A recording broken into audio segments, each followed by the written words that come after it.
Okay, so for this little video, I'm just going to recap over what I did yesterday in terms of the recording, and just so you've got a better quality audio to be able to hear what's going on and what occurred. So I did 4 recordings of the vocals, one without the pop filter, which is here. I did one at a sort of bigger distance between myself and the microphone. I did one with a pop filter with approximately a 6-inch gap, so basically using a hand span as a kind of guide and a reference between the front of the capsule to where the pop filter is. And then I did one where the pop filter is right next to the microphone, but the microphone is on the edge of the pop filter with it angled towards the centre, so that when I'm there, I'm singing past it.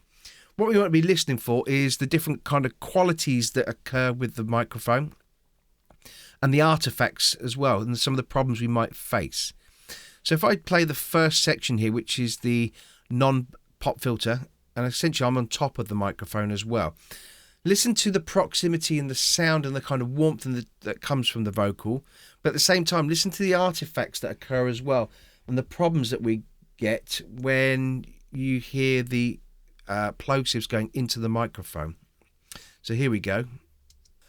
I know that for at least 1,000 years that I haven't tried.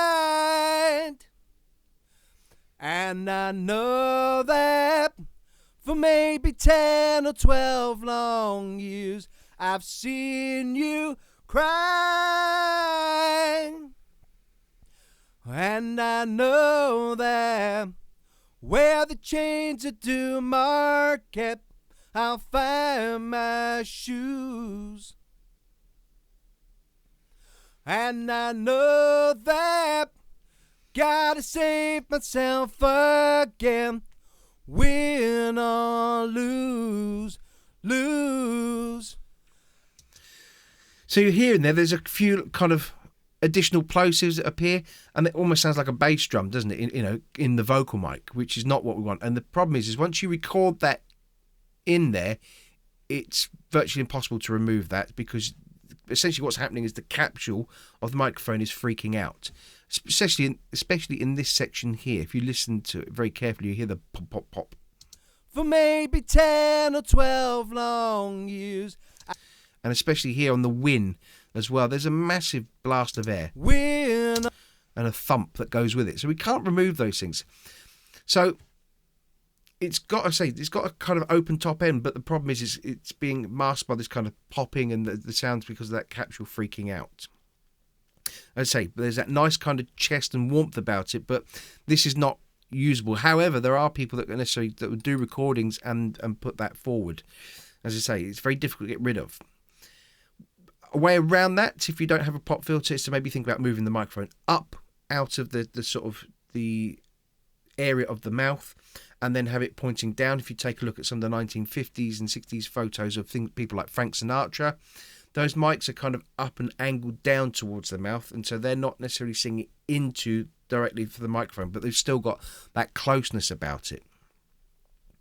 The next one I did was then with a distance, and it was putting about an 8 to 10 inch gap between myself and the microphone. So let's take a listen and see what the difference is here.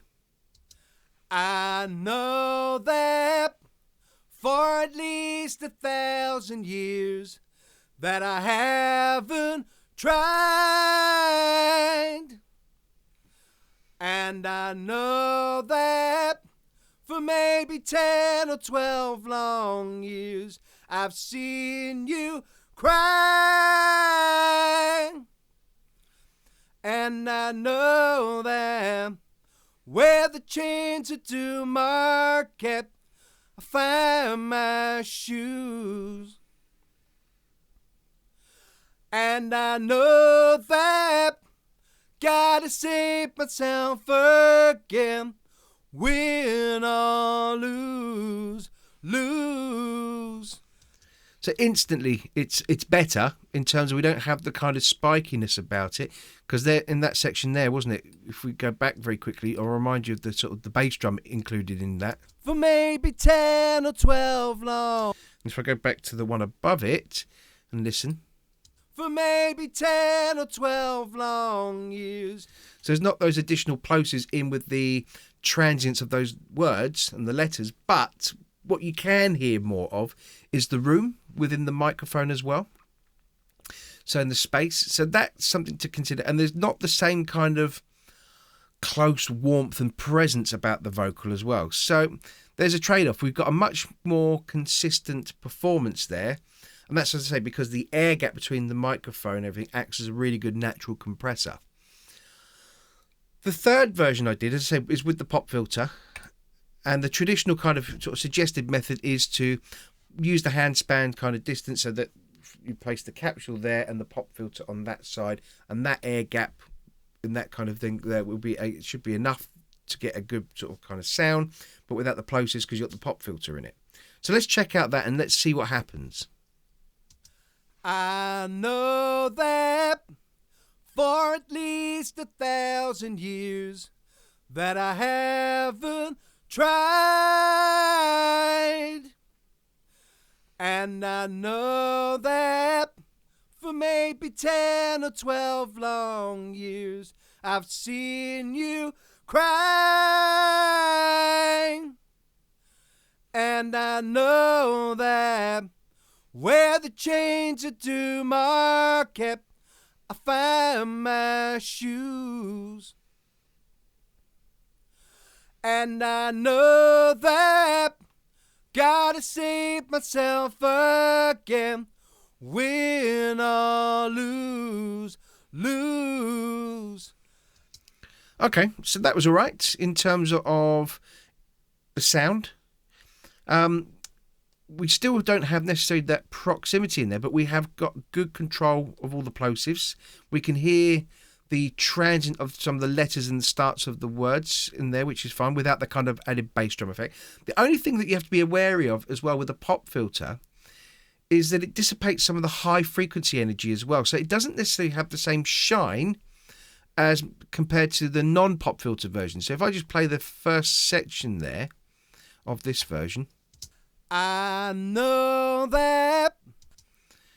and then go to this one, I know that.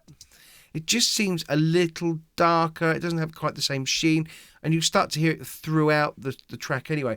As I say, and it dissipates that energy. So, but having said that, we can gain some of that back by using the EQ. So not all is lost through the use of EQ.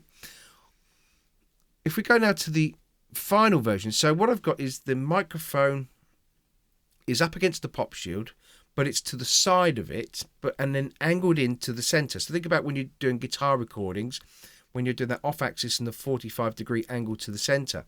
So the idea is that the singer can get right up close to the pop shield. The microphone is not in direct line of it, so it won't get the blast of air into it. So you should have that proximity, but you should have the clarity as well.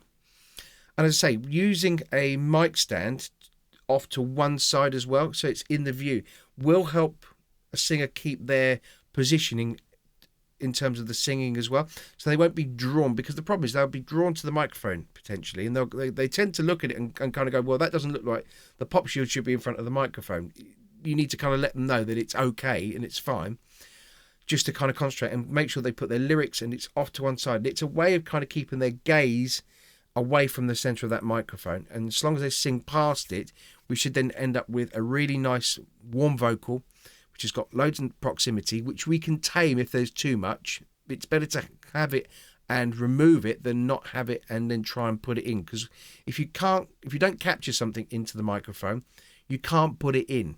So if you're lacking top end because of the way you've recorded it, or you're lacking bottom end, you can't boost those frequencies potentially to pull that back in. All you'll do is raise the floor noise. Okay, so just be mindful of that. So let's check out this last one with the pop filter. I know that for at least 1,000 years that I haven't tried. And I know that for maybe 10 or 12 long years I've seen you cry. And I know that where the chains are to market, I find my shoes. And I know that Gotta save myself again. Win or lose, lose. So this one, as I say, as predicted, has all the proximity that we've liked in this one, but without all the artifacts and the plosives. Just because we've managed to kind of just alter the vocal position and using the pop shield. As I say, it is slightly darker. It's not got that same shiny sort of brightness if I just play that last section from this one without the pop filter in the distance. And I know that gotta save myself again. So instantly you can just hear it's just got a bit more brightness about these two. But as I say, they can be added in using EQ. So it's just a quick review really of those different microphone techniques. Try them out, see what works for you. Don't be afraid to kind of move, as I say, go maybe for the 50s approach, where they place the microphone above the singer, kind of pointing down. Because we've got those larger mic stands, it's easier to do these things. Again, don't forget to obviously book a second mic stand, smaller one, to then hold the pop filter, so that it's a great way to kind of act as a barrier between for the singer and the mic stand, so they don't end up treading on your mic stand that you're using to record your vocal with. Otherwise, you'll end up with those other kind of artifacts as well.